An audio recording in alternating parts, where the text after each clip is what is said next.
Ready? Okay. I guess so. Okay. I'd like to start the meeting, and would you please join me in saluting the flag? I pledge Allegiance to the flag of the United States of America and to the republic for which it stands, one nation, under God, indivisible, with liberty and justice for all.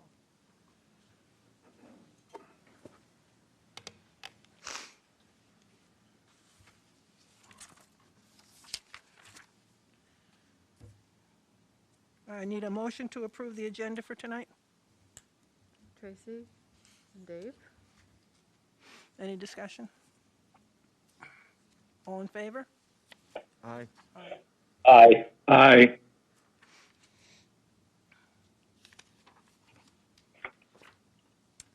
Okay, we have open forum. Okay, let me check my email.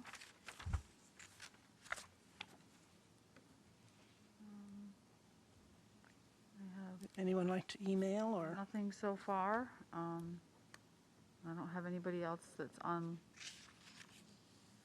other than administrators, on Google Meet, but we can always circle back Okay, later if there's, if anybody wants to hop on for the, okay. We'll The check it second again. open We'll come forum. back a little later and see what's there.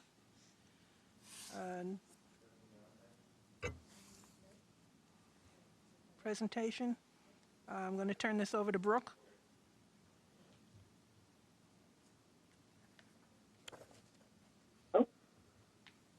Did you say you're going to turn it to me, Pat? I just want to make sure. Okay. I'm turning it over to Perfect. you, Brooke. All right. Thank you. So I'd like to introduce Kendall Fritz. She's our K-12 school counselor. She'll be presenting our K-12 guidance plan tonight. She has worked very hard and diligently with our school counselors to develop and manage this plan. This plan is kind of a living document and will be reviewed every year. So thank you, Kendall, for all your hard work, and we look forward to hearing your presentation. Thank you. Thank you, Brooke. Thank you, everybody, for having me here tonight. I believe that this was supposed to happen last spring, but other things were in store, so here we are to discuss it tonight. The Comprehensive School Counseling Plan is for all of us school counselors, also known as guidance counselors, so you might hear about it in other districts referred to as the guidance plan, but this is the school counseling plan. So first I'm going to get started with a little bit of the history behind why it is that we are developing this. So New York State does require that all districts complete a comprehensive school counseling plan annually to address the strengths and challenges of their program. This became a requirement of all New York State schools in July of 2019. So as the K-12 school counselor, this really fits perfectly into my role because I get the chance to be in every building, whether it's helping with kindergarten screening or helping students apply to college. So I'm fortunate enough to really see what we as school counselors are doing at every level. So it makes sense for me to be the one to collaborate with everyone else on our team and really get together and see what it is that we're all doing, what can we do better, what can we change, and meeting annually with a bunch of folks that really contributed to this, not just us school counselors, to make sure that we're providing the best possible plan to our students. So to give you a little bit of GCS history with the plan was actually drafted in the year before I started, 2018-90. There were ideas as to what folks wanted this plan to look like, but when I came on board, we finalized it last school year to meet the requirements. So let me tell you a little bit about what those requirements are. And these are straight from New York State's website. You can look it up and see what it is that they require. So they do require that we develop a district-wide and building-level comprehensive school counseling plan, which set forth the manner in which the district shall comply with the requirements. So kind of what are we doing, where are we doing it, and how often, things like that. Another piece of the plan is that district and building level plans shall be developed by or under the direction of certified school counselors and updated annually, available for review at the district offices and each school building, and made available on the district's website, which it is posted to our site. So moving on for a little bit of history. This plan must include our program objectives, activities, program development and maintenance, planning, school counseling curriculum, any professional development that we deem necessary to carry out the proper plan, and evaluation methods based on data analysis so that we can inform our program improvement. And then finally, it must include the preparation of a program outcomes report that includes an analysis of all systematic components of the comprehensive school counseling plan. So what's included in the plan? What does all that mean? So really, I understand that all of you have had a chance to look at it, and if you see, it really is a comprehensive list of all the services that we provide to students on a yearly basis. And New York State has regulations that they require in terms of the plan that we should be providing. So if you look at our plan, you'll see that we evaluate our school counseling program across a range of standards, and we collaborate with the entire PPS department as well as our district health coordinator to make sure that our program is aligned to the activities that are best practice. So not only do we align it to the New York State regulations, which is really mandatory, kind of the bare minimum that you should be doing, but we all as school counselors follow the American School Counseling Association, and they have a set of student standards that we also align it to. And in addition, we have worked to align it to the New York State mental health standards, as well as the social emotional learning standards and benchmarks. So that's a mouthful, but if you look through the plan, and anybody at home who wants to look at it, it's on our website, you can check it out, and you'll see that each program that or each activity that we do will tell you which standard it aligns to so that we can make sure that we're really reaching a broad range of goals there for us.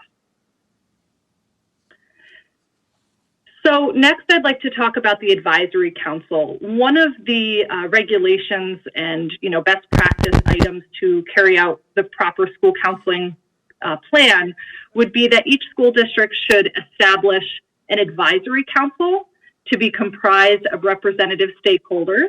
And we're expected to meet twice a year just to really sit down and go through the plan and really get feedback in terms of what it looks like or other items that we might want to add to it in the future. So when I came on board last year, we finalized the plan, and what we did is we met in March, and we met as an advisory council with the goal of meeting again at the end of the year. Due to COVID, that could not happen, but it was a great meeting. We had teachers at each level. We had Brooke led the meeting, and we had school psychologists, all the school counselors. We also had a parent representative and a student representative, which is pretty great to get their feedback.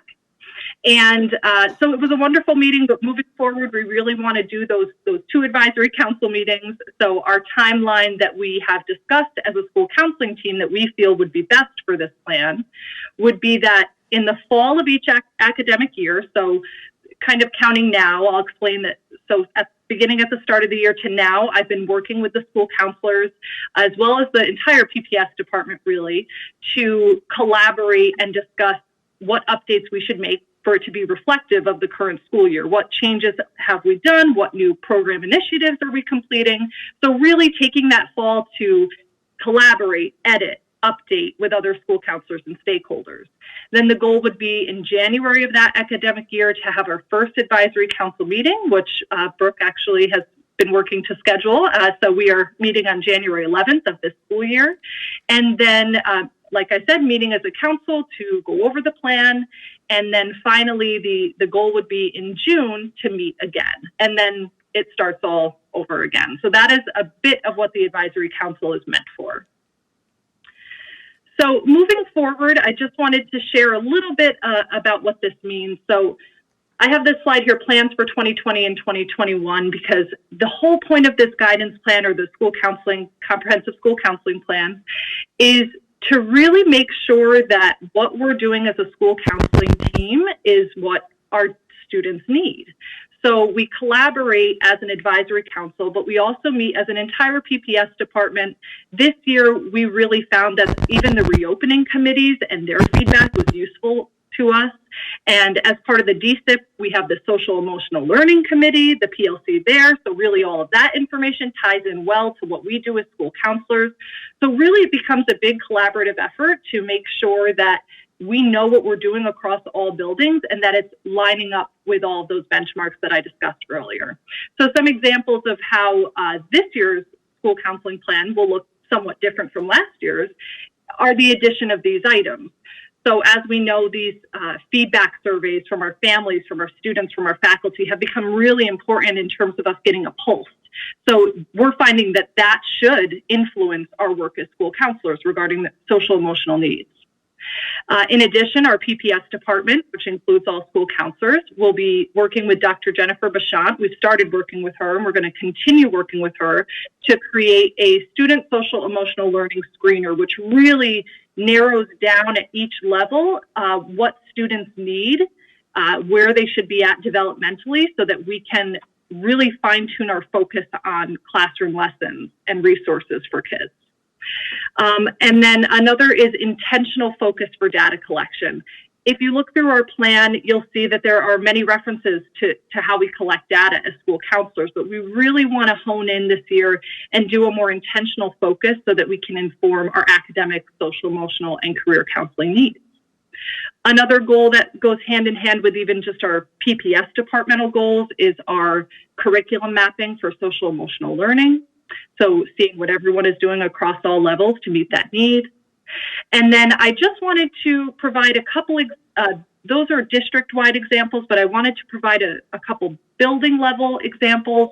I met with the school counselors this week, and we really wanted to kind of get an idea of what would be best to focus on. So at Scott M. Ellis, Melissa Esanison really has some wonderful needs assessments in place. So she will survey the teachers to get a pulse on what the teachers are looking for in terms of school counseling curriculum lessons. And then she can create that lesson and provide it to the teachers on an as-needed basis. And she's really done a phenomenal job with that. And she also has some really great student self-assessment. So for kids to kind of get a pulse on, is this working? Is it not working? Are there other resources I should be trying? So she's using that data collection very intentionally to focus.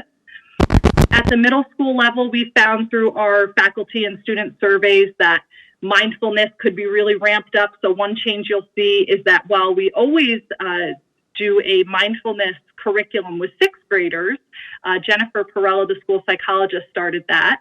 We have also now created mindfulness refresher courses. Michelle Fisher and I have presented those to the 7th and 8th grade because we found that even though they were taught it in 6th grade, let's really reinforce that and continue, as well as a mindful activity bank. So that's something kind of fun that we worked on. You hear mindfulness all the time, and you hear teachers saying, I want to use it, but I'm not sure how, or can I just have a little example? So as a PPS department, we really pooled our resources together to create more developmentally specific mindful activities and created a drive and a bank for teachers to access this whenever they want. We found that that was a need, and we're hoping that teachers will find that useful.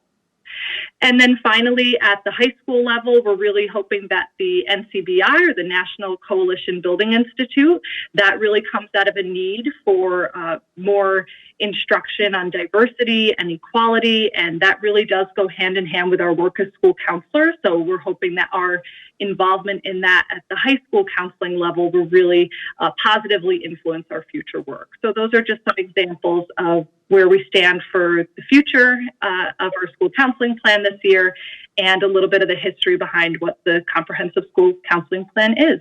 So I thank you for your time and welcome any questions.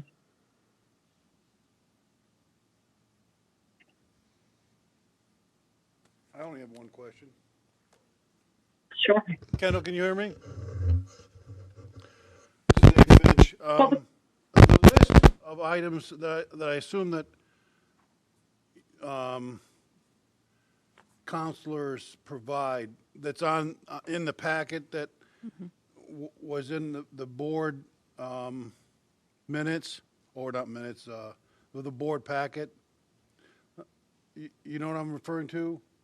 The actual document. Yeah, is it the 2019-20 school counseling plan? Is that what you're looking at? I'm looking at the plan, and I'm on, the title of this is, the Greenville School District Comprehensive School Counseling Program Activities and Timeline Map. Simple question. I already made it more complicated. The list that is there, I only was wondering if it's chronologically listed or listed in weight of importance, or is just gathered together?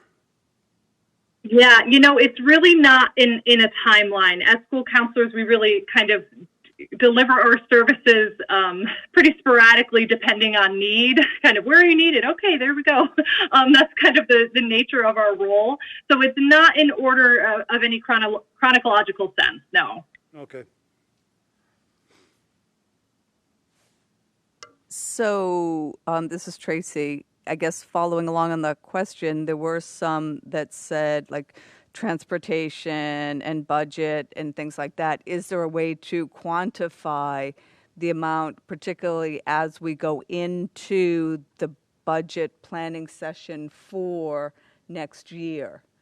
To see and to almost prioritize and say, okay, if you get one thing, this really would be what we would want.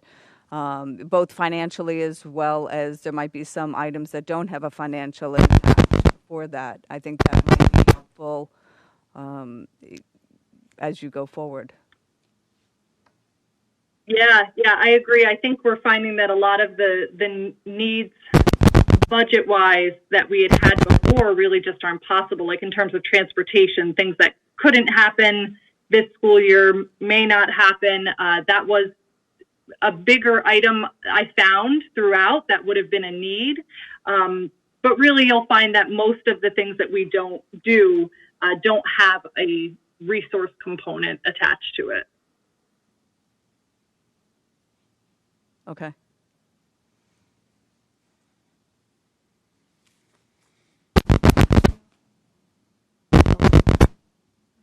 I forgot to hit record, so I'm going to do it now because it'll tell you all. Oh, okay. Glad it wasn't my job. Do it all over. This call is now being recorded. Opted not to do it in the middle of her, her presentation. Okay. Thank you, Kendall. Thank you, Kendall. Thank you. Thank you. Thank you so much, everyone.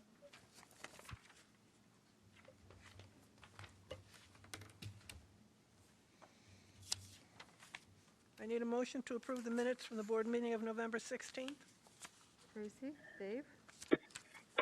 Any discussion? All in favor? Aye. Aye.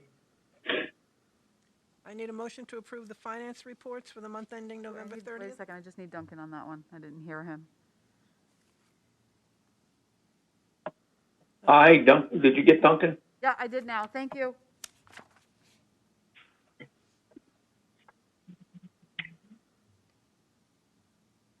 Okay, I need a motion to approve the finance reports. Dave, second. Tracy? Any discussion? All in favor? Yes, Pat. This is Jay, I have a question. Okay. I just would appreciate, in looking at them, I'd like to at least talk about or hear to make sure that I'm seeing this correctly. I'm focusing on the revenue summary sheet, which I think shows our position relative to, or position today, but also the shortfall to date in state aid. Could we just talk about that for a minute to understand what the numbers are and what is happening with state aid right now? Because it looks like it's a pretty big negative. This is Janet. We finished our final cost reports on the project that just happened, and we're waiting for the state to calculate the state aid on that, which we should get hopefully the middle of December, a new aid run. And that's about $500,000.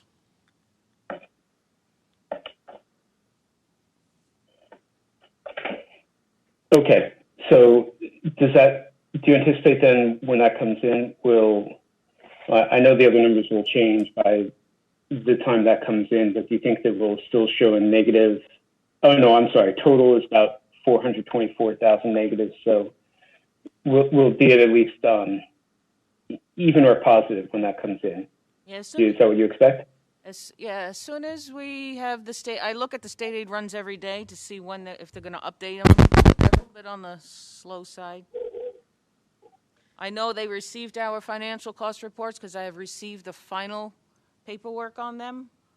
So I'm just waiting for the state to update their side. So the big question, though, Jay, so we will be made whole on that end, is whether we are going to see a deduct in the future. So listening to the governor today, he is still pausing his decisions based on any federal stimulus money that comes. He doesn't want to see school districts or other entities lay off if a month later or 2 months later they know they have a and then districts and others have to make drastic decisions at that time. So based on the federal stimulus, he is going to make a decision then what, if anything, school districts will be cut. So we are still on a holding pattern. We have still held a lot of expenditures and not spent in preparation that there may be a cut to be able to weather any storm. So that's still, we are still waiting on the governor for that.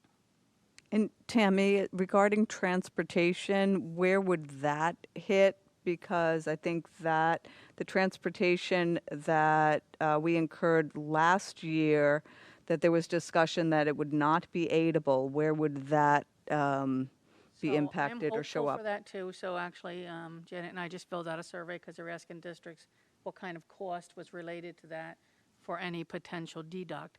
So right now they're saying we will not get that aid because the law states that we are not entitled to that aid the way the law is read to qualify for transportation aid.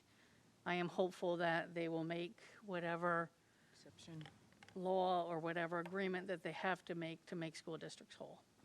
So that's a wait and see also.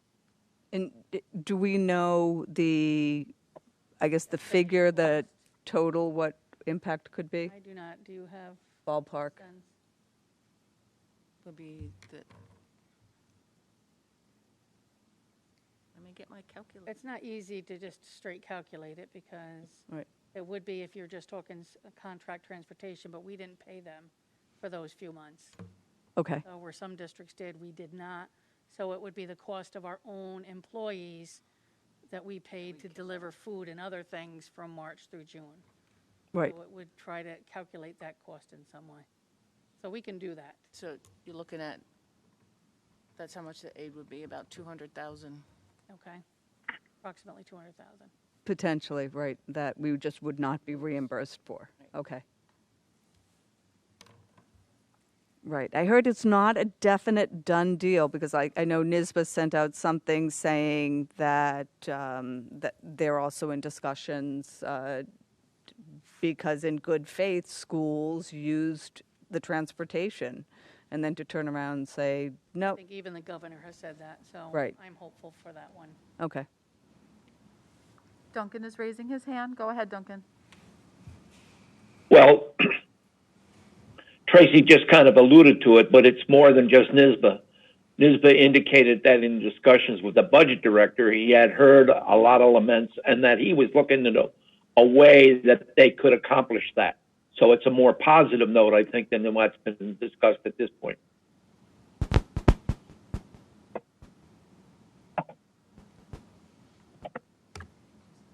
Connected himself. He'll be back. Anything else? Did we get a motion? Yeah, we just have to wait for Duncan to get back on. Okay. There he is. Okay. Yeah, now we have to. Okay, all in favor? Aye. Aye. Aye. Aye. And I just need Duncan. Okay, thank you. I need a motion to accept the Committee on Special Education recommendations. Tracy and Eric. Thank you. Any discussion? All in favor? Aye. Aye. Aye. Thank you, Duncan. I need a motion to approve the personnel agenda. Eric and Dave, I guess. You just have your glasses. Wow. I have Eric. Would you Good, like I to mean, second an that? option. I'm fine. You're good with that? Okay, thank you. Any discussion on that?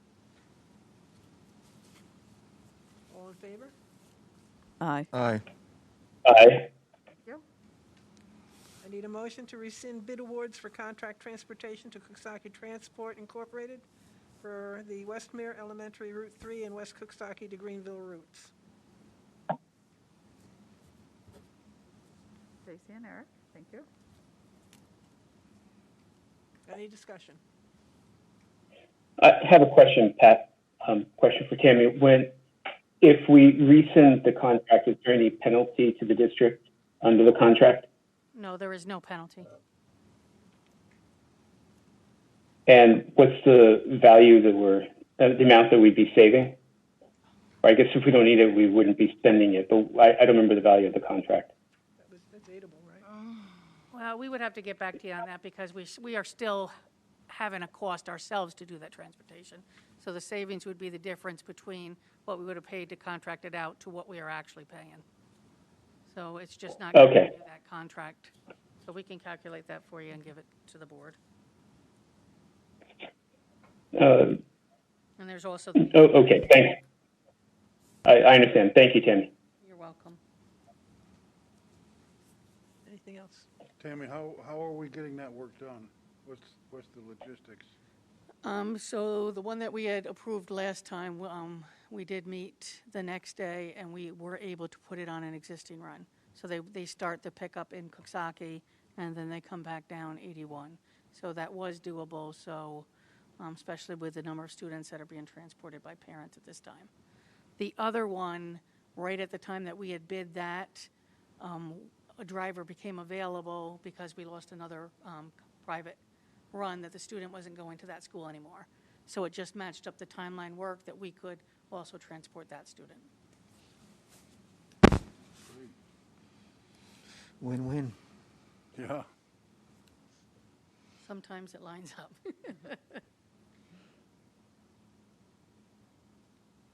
Okay, all in favor? Aye. Aye. I need a motion to approve the Greenville Central School District Health and Welfare Services contracts for Grapeville Christian School for 2021. Dave, and your second. Tracy? Any discussion? All in favor? Aye. Aye. I need a motion to approve the revised 2021 school calendar. Tracy, and the second. Eric, thank you. Discussion?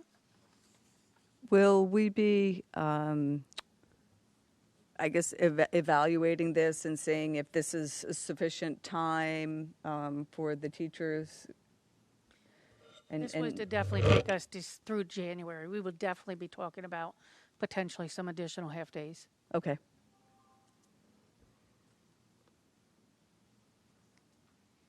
All in favor? Aye. Aye. Aye. Aye. I need a motion to approve the intermunicipal tuition agreement between the Greenville Central School District and Caro Durham Central School District for 2021. Tracy, and your second. Eric, thank you. Any discussion? All in favor? Aye. Aye. Aye. Thank you. I need a motion to approve the New York State Education Department submissions for the renovation of 2 classrooms at Scott M. Ellis Elementary School. And Tracy and Eric.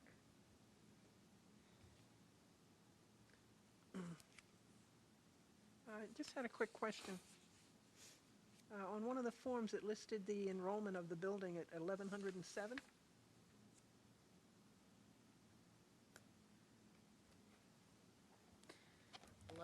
Eleven oh seven, yes. 1,100, oh, of that one building? It's not that one building, that's closer to what our overall That's K overall total enrollment is. Yeah, but I know, but this is just for the elementary building, right? I will look and see if they were looking at K-12 enrollment or just for that Okay, specific. because it says And if 1107. needed. I know Okay. they were talking about the K-12 building. elementary school. Okay, we'll make that correction then. Okay,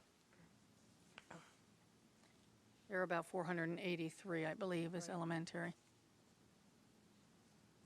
anything else? What would be the approximate timing for this? So I really don't know right now how long the review is at SCD. Our goal was to get it in there. Ideally, if the funding and everything works, that we feel that it's okay to go forward, I would love to see it done over the summer. Okay.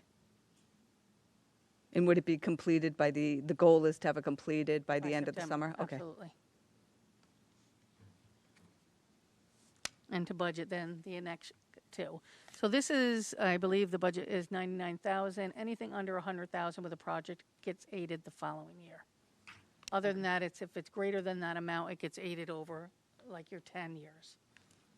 So this is one benefit of keeping it at this level for a couple years until we use the capital reserve fund for a larger project. Was there any actual change to the aid for construction? Because there was some discussion, when all the potential cuts were coming down and so forth. Was that just something that has stayed, or? No, the biggest concern was that with the first announcement that school districts were getting a 20% cut, that for the first time ever, it was including expenditure-driven aids. Okay, that's, Had never had occurred before. It was always a cut on foundation aid. So Okay. that was concerning, and of course, got a lot of people starting to talk with their representatives, because that's directly impact what you spend is what you get back. okay, So there's nothing fair about that reduction. right, okay, thanks. Okay. All in favor? Aye. Aye. Aye. Aye. Aye. Okay. Tammy, talk about budget development. Okay, so Janet has given you her budget notebook, and is that where this Yeah, it's in document there, is? yeah. And I believe it's uploaded for those who are remote. So I developed this a couple years ago, and I just like to take a few minutes just to review some of the pages, give an overview, just to get everyone thinking back. We have a new board member, not that he's not been around to know the budget, but this just gives the overview of some of the highlights. So if we just go to page 1, the budget development timeline. So it just talks about that, this is not the couple months that we develop it, is really all year long that we are looking at the budget. So continuously, we're monitoring the expenses to date. We're making the encumbrances that are needed. We're seeing that we're within budget, trying to avoid any waste. Then we're reviewing our staff levels. Do we have the staffing we currently need? Do we project we will need more and or less next year? That would be based on enrollment, class size, the different programs that we want to offer, and special education students. They have an annual meeting. They develop IEPs, and we need to look at those to see if there's any budget implications. So those are the things we look at. We also look to maximize other revenue. Our two main revenue sources are state aid and property tax. So that makes about 94%. So we have 6% of other. And some of the areas we really try to maximize is those areas we can share services, which is transportation, and our intermunicipal agreements for tuition students. You approved one tonight. That has been very helpful for the district to, number one, bring in revenue, but number two, be able to support the programs that we offer others for our own students. We would not be able to have necessarily that class if it was only 2 of our students, but by bringing in more children for that class, we are able to do more in-house for our own students. We do our annual bids that are required and our request for proposals, and a big one, the majority of our budget is salary and benefits. So, of course, negotiations are important. We're currently negotiating with the teachers who expired June of 20. Our GPF will expire June of 2021. So we will be looking at contracts.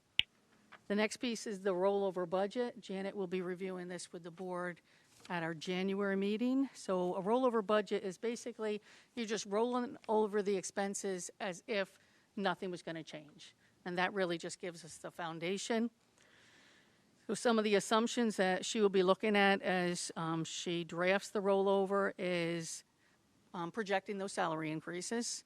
So those will be added to the rollover budget. Any mandated contributions to, so our benefits, our TRS, our teachers' retirement, our employees' retirement cost, Social Security, and then insurance. We can project easily that our health insurance would increase, and then she will project BOCE services, if not known, at a 3% increase.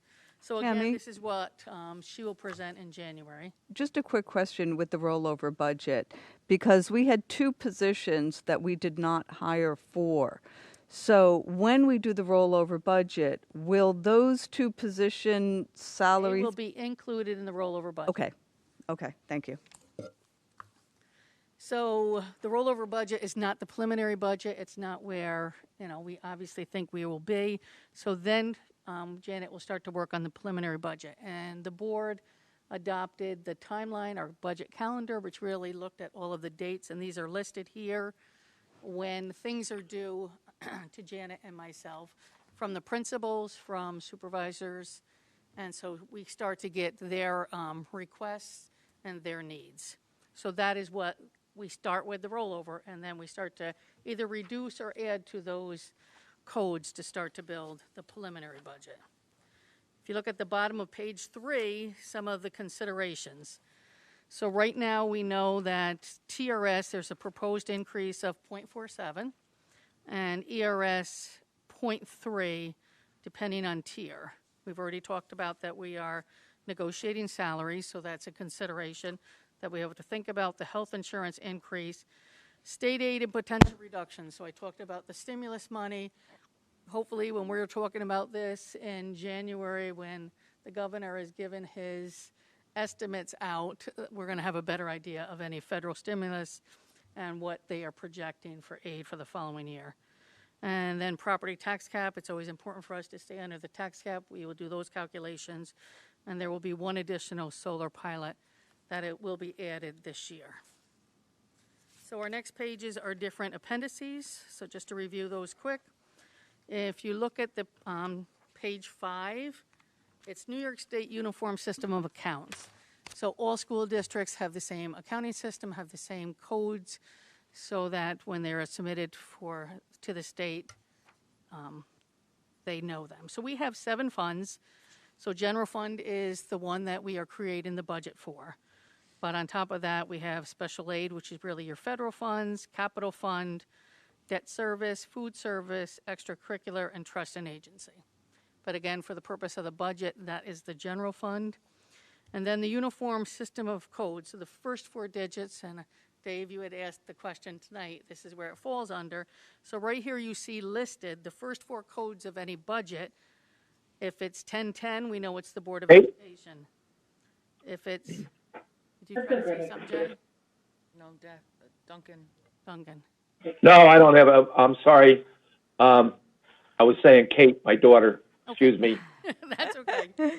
If you look at the top of page 6, some other ones, teaching is 2110, special ed is 2250, transportation will always start with a 5510, and your benefits will start with 9010. So this gives you an idea of the first 4 digits. The next 3 is what's called the object code. And if it starts with a 150 or 160, we know it's salaries. If it's 200, it's equipment. 400, it's a contractual expense. Materials and supplies is 450, and any BOCES code is a 490. So if you looked at 2110 450 right away, I would know that's a teaching code, and it's for supplies. Your next 2 digits are your location code. If it's for a district expense, it's 05, buildings and grounds 07, elementary school 01, middle is 03, high school 02, transportation is 04. All of those codes are identical for any school district in New York State. The last, which is the program code, is where districts can be a little more specific to their school. And so that's where we may have 0005 for 5th grade. So if you see that example at the end, it says 2110 450 010005. I would know that's teaching code for supplies at the elementary school for 5th grade. So that is how the budget codes are broken out. Then if you go to the top of page 7, again, this just really shows the revenues. Right now, our state and federal aid is about 41% of the budget. Real property taxes is 53, and all others is 6. And if you remember last year, under ESSA, Every Student Succeeds Act, the requirement was to break school districts even more by buildings to make sure, to be transparent, but to really make sure, and this is really your bigger districts like Troy that has so many elementary schools, that they are all equitable. But, so we had a lot of our budget already broken out, but even more so, say we used to have one code for certified substitutes. Now that is broken out into elementary certified substitutes, middle school, high school. So we've really even broken down the budget even more so. Appendix B, these are just the legal requirements. This you can just read at your own leisure. It just talks about all of the requirements, the dates that we have to meet. The next appendix. I need to wet my finger. Appendix C, which is on page 12. That's your glossary, your budget school glossary. So again, this is just definitions for your review. Tammy, I'm sorry to interrupt, but there's some background noise. If everyone would just make sure they're on mute. Thank you. Then on page 17, we have state aid. So this is just gives you a little overview of state aid. Right now, the foundation aid is, a lot of it is based on pupil counts and wealth of a district. And then we have the expenditure-driven aids, which we talked about earlier, and that's on page 18, which is your capital aid, which is called building aid, BOCES aid, excess cost aid, which is special ed, and transportation aid. That's just a little reminder about state aid. Our next section is fund balance, and you hear me talk how important it is to manage fund balance. So under our restricted, you'll see it halfway down the page.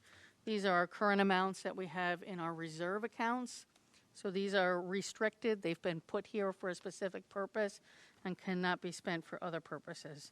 So you'll see we have workers' comp, unemployment. We have 2 reserves, one for employees' retirement, and if you remember, TRS was new 2 years ago that we were finally allowed as a school district to set funds aside.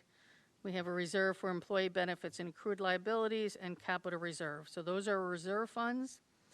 Then we have what's called the assigned appropriated fund balance, and this is the amount we talk about every year that we are going to take from the school year that's ending, and we are going to carry that over, and we are going to put that in the new budget. So that's the assigned fund balance.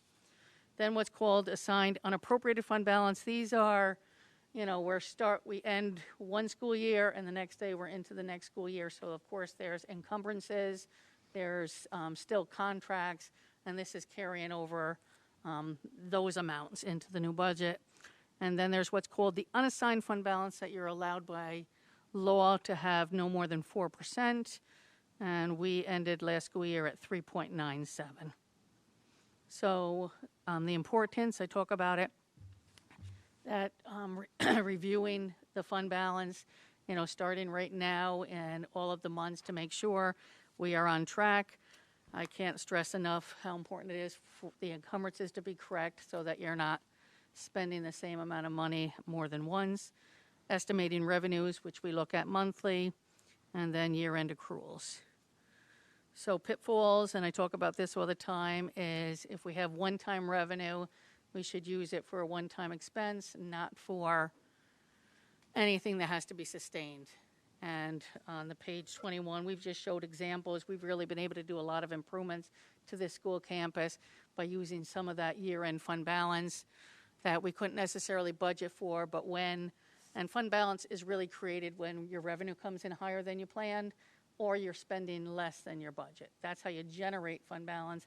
So if you have some funds available and you know you have needs, that is a great time to take care of some of them. So Janet has updated all of the charts. Just a couple of things I'll mention is on the first page, you'll see the past 5 years of our budget increases. So you'll see this year it was 2.8, and then you can see the 2.64. So you'll see those increases. Page 23, you will see our increase in the tax levy over the last 5 years. So you'll see where this year we were at 0.72, and you'll see that going backwards for 5 years. You'll see the estimated state aid changes. So you'll see where we stood with state aid. So that's basically my short overview to get you thinking about the budget and to remember some of the terms, and we will officially start with the rollover budget in January. I just had one question. When you were Sure. talking about in Appendix D, the state aid, and you had mentioned the wealth of an area, and it says that it's calculated based on basically if it's property wealth or income rises at a faster rate than the state. If when we do our budget, could you share what it is for our area? Because I think that would be helpful for everyone to keep in mind. We can see what we can put together for the wealth of Greenville, yep. Okay, thank you.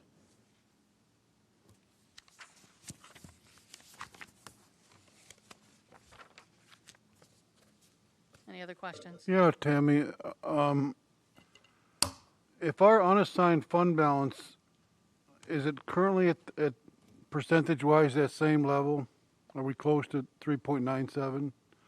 Yeah, So if we finish the year and we're unbelievably frugal, I'm trying to figure out why would we be frugal if we're already at the point, and I want to be very conservative, but where we can, if we save, we reuse staples, repair thumbtacks and everything, what can we do with that money if we are frugal? So- Or would it be better to just empty the funds, buy whatever are is you talking needed? about the 3.97%? Yeah. So that's unassigned, so Right. we did not bring that into the budget. We did, so that is what is really called that emergency fund. So if, for instance, we really were cut substantial state aid, you could say, we're going to bring some of that into the Right. budget. So I would never recommend trying to lower that unless there's an emergency to use it. Okay, I didn't state my thought well enough. Throughout the remaining of this year, if you decide to be really tight with money, we're not going to buy anything. End the school year with more money? Well, if you save all that money by not buying supplies and whatever else you can, you go around and shut the lights off. Does that philosophically make any sense if we can only roll over so much money? Well, then, if we have more than what we can roll over, that's when you're going to set. Go to your list of things? Well, Okay. we're gonna say, what, are there things that we held back on, like his buildings and grounds tractor that has not been purchased yet for the grounds that are needed? All right, So I would say we would release some of that for the purpose that we put it in there for. okay, Same with the supplies, we would say, let's get us set for the next year, knowing that next year might be hard and we may not do the spending then. We would look at our reserve funds, where do we want to put that will help the budget again, if we expect increases in TRS, ERS. So that is what we would manage. so Manage it. if, the budget for this year I thought was pretty good because last year's budget was pretty good. And they kind of carry through, but if we use some of this year's money to support 21, 22 next year, the budget we're going to work on, the following year is what I'm really, Following year, yes, that's when it's going to be tough. yes. Okay. And we can't really carry on, well, we can carry that 3.97, You're gonna but want, if we're going to start using that, those are the decisions we're gonna make. Yeah, okay. How much do we think we should put towards it that will not hurt the following year that much? And is it better to make some of harder choices in the front end? If we had to. Right. Those will be the discussions that we have. as the budget, as we start to see what it really looks like. And I appreciate the budget code explanation. When I was working, I was only interested in one code. It was timely that you asked that question, knowing Yeah. that it was going to be in this booklet.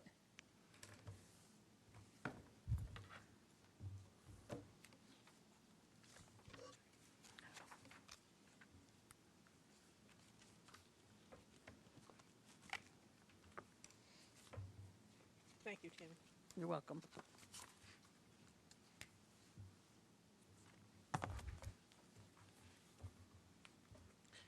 Okay. We have a TSI grant update with Todd. Good evening, everyone. I want to take an opportunity and provide an update on TSI, Targeted School Improvement, and the process of school improvement. So as a reminder, last month, Nancy Andrus from CASDA joined us at the board meeting and shared an overview of the final reports that were done for both the middle school and the high school buildings. So since that time, the principals, Mr. Reeve at the middle school, Mr. Ward at the high school, have worked with their individual building level teams, their teacher leadership teams, to look at the final report that was put together from our site visits, data, and look at our district goals to work on individual building plans called school comprehensive education plans. So Mr. Reeve and Mr. Ward are continuing to do that work. Drafts have been submitted to myself and Tammy for our review, offering them feedback, and they're working on final drafts. Our goal is to have those final drafts of the middle school and high school plan to the board by next week for your review. And then at the January board meeting, the BLTs from both from the middle school and high school, along with Mr. Reeve and Mr. Ward, would be here to share the highlights of those plans for middle school and high school. So that's one. Number two, the second share is the elementary school. As a reminder, their timeline just got a little shifted because of the school closure and going remote earlier this fall. So that timeline has been pushed. Mr. Mahan did receive the final report from Ms. Andrus, and that was shared with the board as well. He is now starting the process of working with the elementary school BLT. Nancy is joining him for his BLT meeting on Thursday so that the elementary school can start that work. And they will do their planning throughout the month of January, hopefully to have that plan in February. As a reminder, this is all looking at really a half-year plan because of the whole timeline being shifted, and looking at action plans that can be implemented between January and June for the remainder of the school year. So those are the individual building plans. My third piece is the grant funds that go along with this. Ms. Dubois has gone back to look at, now that we have further developed building plans, looking at what we originally put as ideas for the grant funds that can be used for this improvement process. We made some revisions to that, and she is in the process of resubmitting that updated to the state so that we have that pot of money to spend for improvement work. And as a reminder, that is $50,000 at the middle school because that is the area that we have a subgroup that's been identified. And then there is another $50,000 pot of money that can be used K-12. So we're really using that for the elementary school and high school. And Todd, that is for this year. That is the amount for this year, correct. and then next year there's another amount. Correct. Okay. So the current grant goes through August. So it actually runs through the summer. So some of the items in the grant proposal was to utilize funds over the summer as well for PD and those types of items. And then there is a pot of money that will come, or a grant that will come starting September for the following school year, yes. Okay. How much that will be, still unknown, but we will see when we get there. And then the last piece I want to share, this came from a question also at a previous board meeting. Because we are identified for the special ed subgroup at our middle school, making sure that in this review process and school improvement work, we take a moment to look at the specific IEP process. So this is something that we've worked on with our specialist from Questar, Melissa Macaluso. So we took this as an opportunity and have asked her to do a review of a random sampling of IEPs from across the district. So she is working on that and will be submitting a final report that I will review with Brooke Van Fleet as special ed director and Tammy. She's putting together that data and then also giving us some main recommendations around IEP goal writing and that process so that we have that as part of the school improvement work. Again, just wanted to give a little bit of an update as we continue working through this process. Definitely more at the January board meeting, as we'll have the presentation of the building plans for middle school and high school. Yes. I just had a question. It seems like we're struggling a little bit to get parent feedback or parent involvement. I think that did mention at the elementary school that there were 8 that had signed up, but only 1 showed up. And thinking about it, and it was just an idea that popped into my head, that when we do focus groups, if a third party does it, there's usually a stipend. There's an amount associated with it. And so is that a consideration to help entice parents? I don't know if it's a $25 gift card or something like that. Maybe that is something we can consider, because I know that when I was recruited to do focus groups, I was paid, for whatever hour of my time. So I throw it out there. I don't know if that's an option of using the grant funds. I know in talking with Nancy too, outside of the land of COVID, she talked about in her past experiences, it would be invite people in, and we'll get you coffee and just making an experience. So even that piece of it is missing. So I think that made it also a little bit more challenging. Right. Right. Is it timing? I mean, if anything, I would think the remote would be easier to do, but I don't know. We offered multiple options. I offered an open-ended, I will set up individual one-on-one if you can't make this specific time. We can't find opinionated parents. I mean, come on. I wouldn't know anything about that. And we do have parents involved in other ways through the BLT. There are parent reps that are part of that process.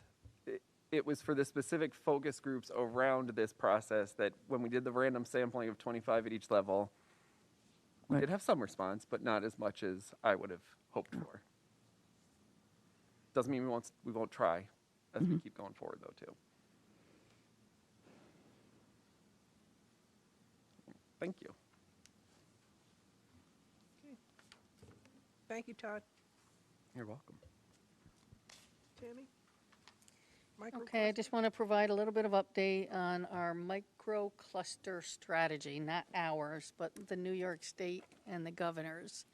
So we were able to send out information on Friday to parents, faculty, and staff, and really this was a joint effort. Questar 3 really did a lot of the preparations for all the districts with all of the information so that we could get it out. And then several of us took part in New York State Department of Health, had a webinar today to try to review a little bit more because there's been some changes. So where originally the orange and red zone districts were to close, the governor and the Department of Health are realizing that the metrics for schools are a lot safer than the metrics outside of schools, and so their goal is to keep schools opened. So what they're looking at is areas, I mean, it can be as refined as zip codes, not necessarily counties, not necessarily larger regions of where they are pulling this data. And so there's 3 zones that we want to go over. I just want to look at where I'm looking for. So the yellow zone is the precautionary zone. So if school districts enter a yellow zone, we need to test 20% of in-person students, faculty, and staff over a 2-week period. If the results of this testing reveals that our positivity rate of 20% is less than the rate around us, which put us into the yellow zone, then there's no more testing required of the school district. They're seeing that we are not a driver of the spread. If the results are over the current 7-day positivity rate, then schools would be required to continue to test.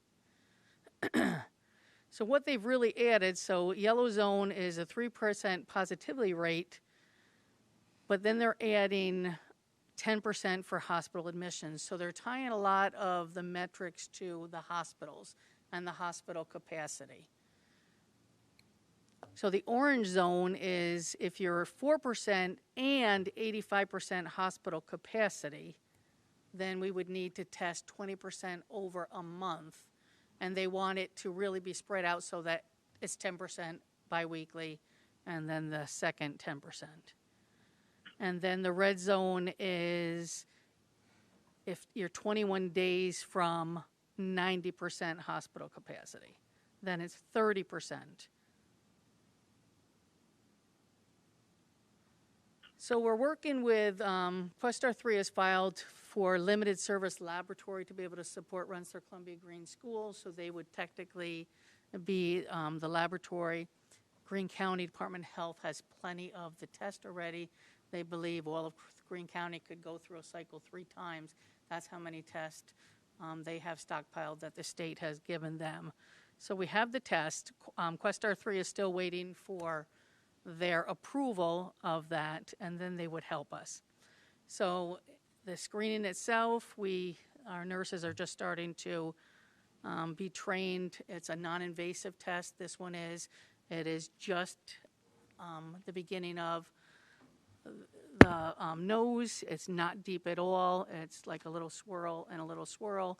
They put it in this little packet. They put 6 drops on it. They close it up for 15 or so minutes. It's almost makes you think of a pregnancy test because then it shows positive or not positive. So that is how it would work, and then all of those get uploaded.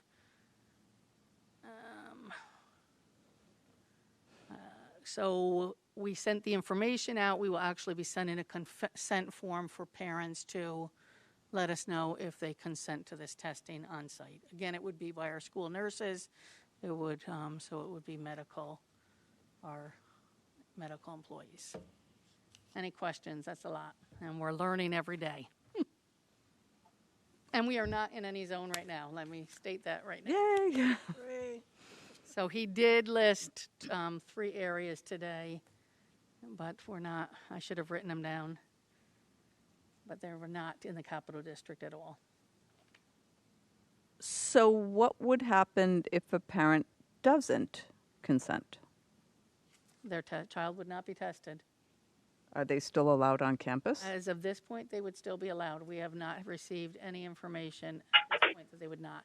If we don't have enough to test, then we would have to go remote. But it could skew the sample size. You know, if the whole point of testing is to get an accurate representation of what the interior composition of the school is, and I don't know, I'm making up a number, 10%, says, no, I'm not going to participate, it just defeats the purpose. Like, it's... Well, since we would only have to test 20%, I think we would get more than 20% that would agree, and I think that would be a great first sample. Right. To be done over the first month, and then we don't even know if we would need to test beyond that.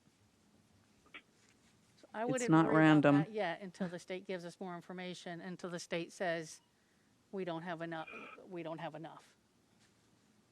So if I then go a second round and I'm testing the same people, then I would have a problem. I think the first 20%, regardless, is random. But I anticipate more people would be in favor of it. We'll see. We'll send that out this week. So when is that going out? This week. Okay. Tomorrow or the next day.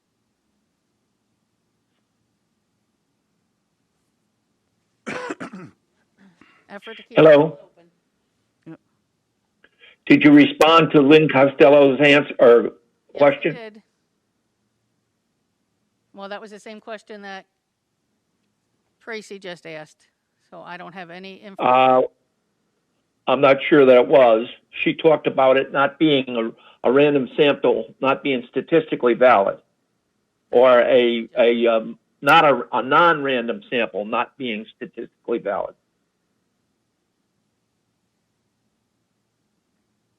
At least that's the way I read it. Right, that's what Tracy just asked. Right Tracy- now, I don't have anything. I thought you asked about the number if you don't get enough volunteers. That's different than the question Lynn Costello asked. No, But if you guys don't understand that, that's okay. Forget it. Go ahead, Jay. Thanks. I have a few questions. For starters, Tammy, you said that the consent form is going out, I think, tomorrow or the next day. What will be the deadline for return? In other words, when will you know what the actual consent rate is? I would probably give them a week to provide that, and we would continue to ask as needed. Okay. And do you have any preliminary feedback from the teachers or staff? I mean, if it's 20% testing of all students and staff, including teachers, what's the process with getting their consent, and what feedback have you had so far? We will just be randomly selecting our staff. I will be talking with the units on that. They don't have So to sign out. talking with, you mean talking with the union about how consent would be requested or given? How we would randomly pick them.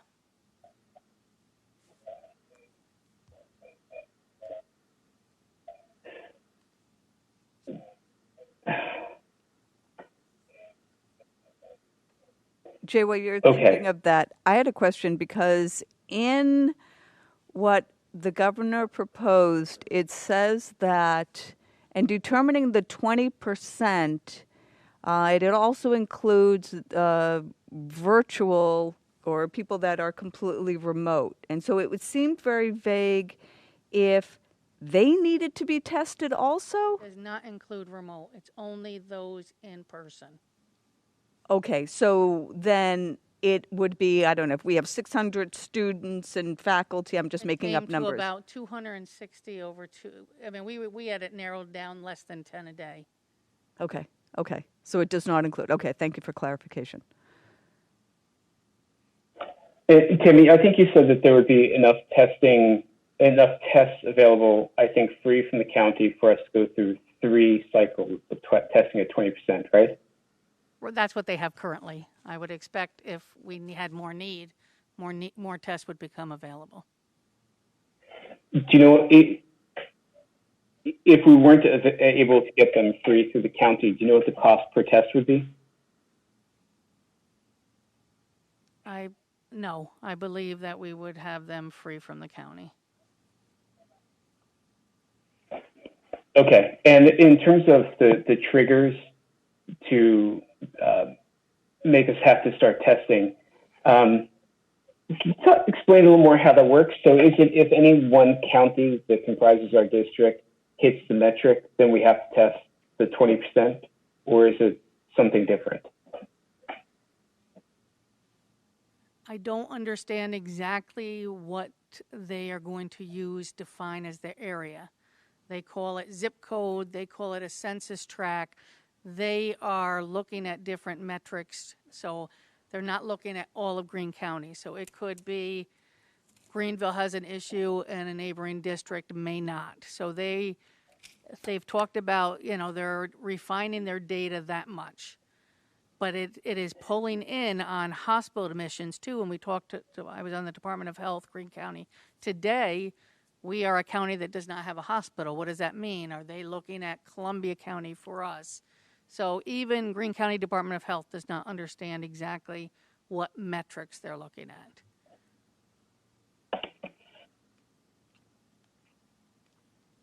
Okay, yeah, that's confusing, and I don't understand what the conditions actually need to be aware in order for us to start testing. But if the county, for example, or if the county DOH doesn't understand, then I'm sure that I assume that they are trying to get clarity on that and will communicate it to the district as soon as they get that. Well, they know that other metrics have been met, that we have been at 3%. So that is the big question is they know we're not falling in whatever they're looking at with hospitals. Right, but again, it's 3.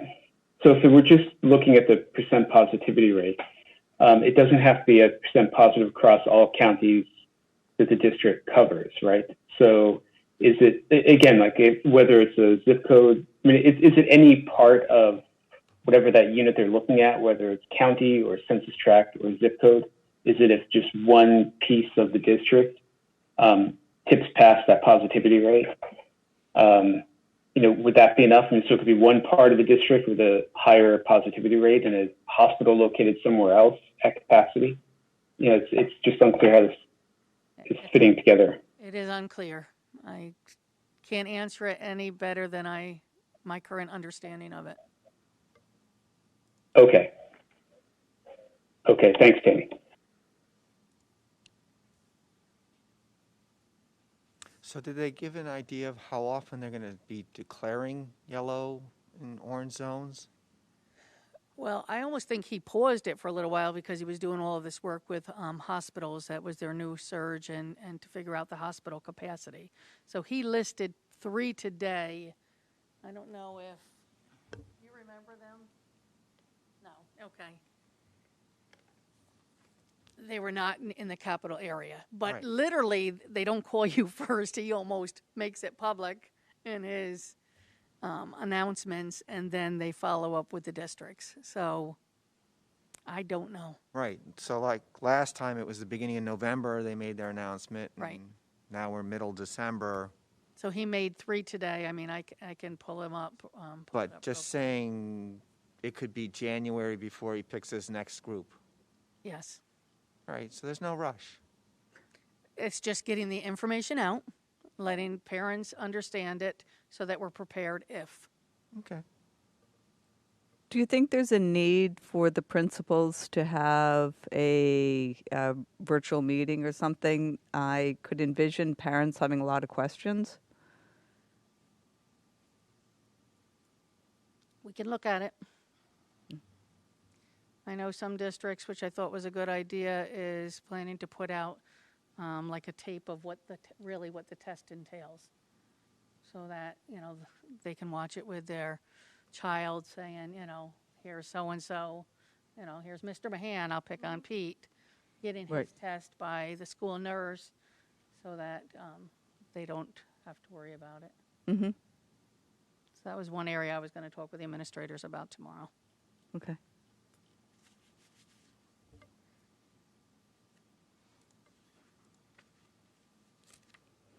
Day by day.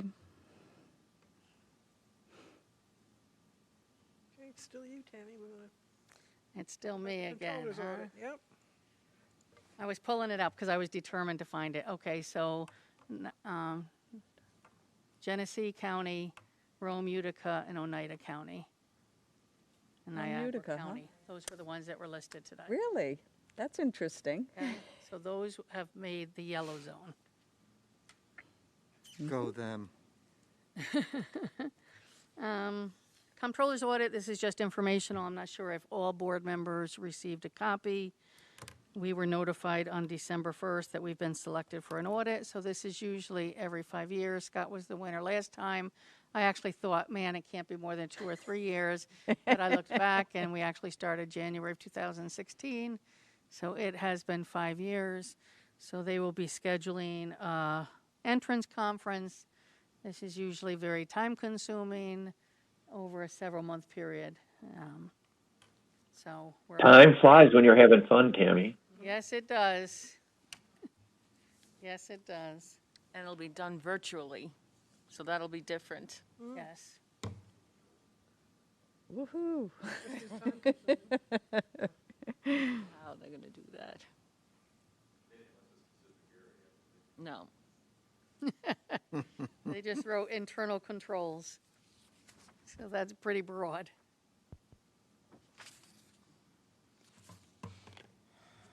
Okay. Okay. Schedule them to meet with the resource officer and let him take it from there.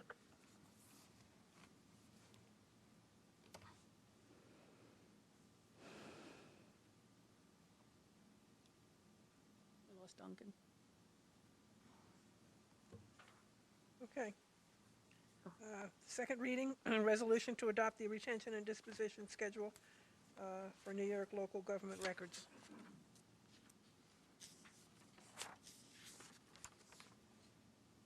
Has there been any questions on that or discussion?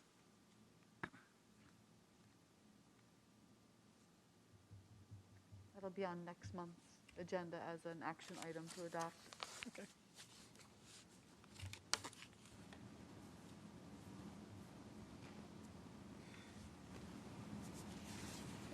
Input items for discussion at a future meeting. Any suggestions?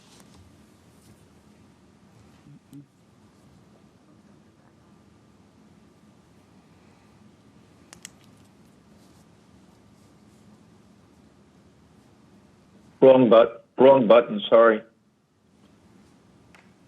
Duncan, do you have any suggestions for a future meeting? That's where we, you just came in on.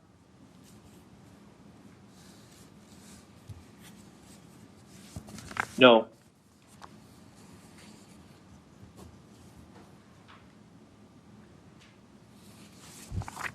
Okay. Has there been any input for the open forum? No, I have no emails, and people have been on the meet. I don't know if anybody's looking at YouTube or not, if there's any comments on that. No, I didn't see any. We could check. I mean, as always, if anybody has any questions, you can email me at pearsond@greenvillecsd.org.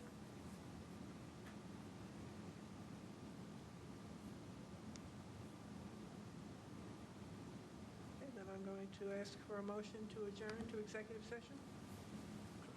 Go ahead, Dave. Tracy? After executive session, we will rejoin this meeting, but there will be no action taken.